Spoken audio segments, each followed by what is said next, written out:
The thing about Spirited Away, it is rewatchable. It's just one of those one-of-a-kind films that you say, I enjoyed that a lot. Let's rewatch it again. So that's what I've been doing. So, this one is going to contain spoilers, so you have been warned. If you have seen Spirited Away, sit back, relax, and enjoy. If you haven't, I recommend that you go right now and watch it because it's just not fair to spoil it for someone. Spirited Away is about Chihiro, 10-year-old girl who moves from her old home to a country home. On her way, her parents stop at what they believe is an abandoned amusement park, but then they are attracted to what looks like a meal prepared for them, and they are like, let's eat. But Chihiro does not want to eat. She's just not in the mood. Either that, or she just knows something is amiss.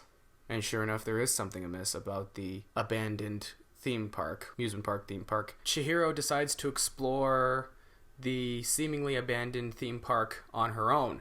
But as she continues to explore, she meets a young man named Haku, and Haku says, "You can't be here anymore. It's almost dark. You have to leave immediately." On her way back, she warns her parents it's time to leave, but it turns out her parents mutated into pigs. And now Chihiro can't leave. She's stuck. And it's not an abandoned amusement park at all. It is a bathhouse for spirits, ghosts, and demons that like to just relax.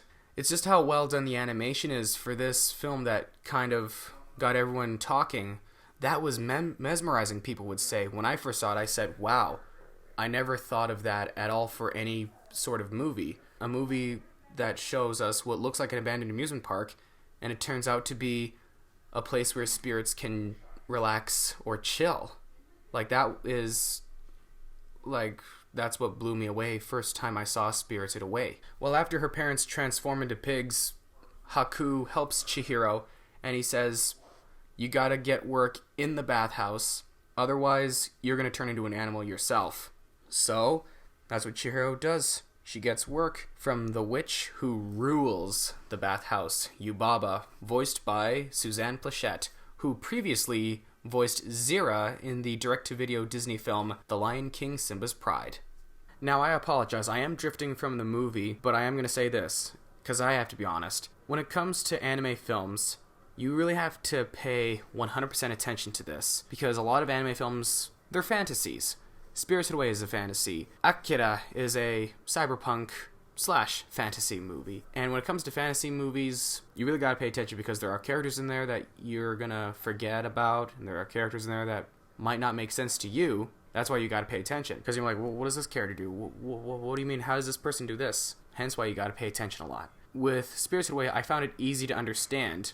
I said this before, it's probably because Spirited Away is more of a family film, and it's easier for kids and grown-ups to understand it. Comparing that to Akira, yes, Akira is adult, it is very graphic. It's also a little boring for little kids to understand. Alright, we're moving forward, back to Spirited Away.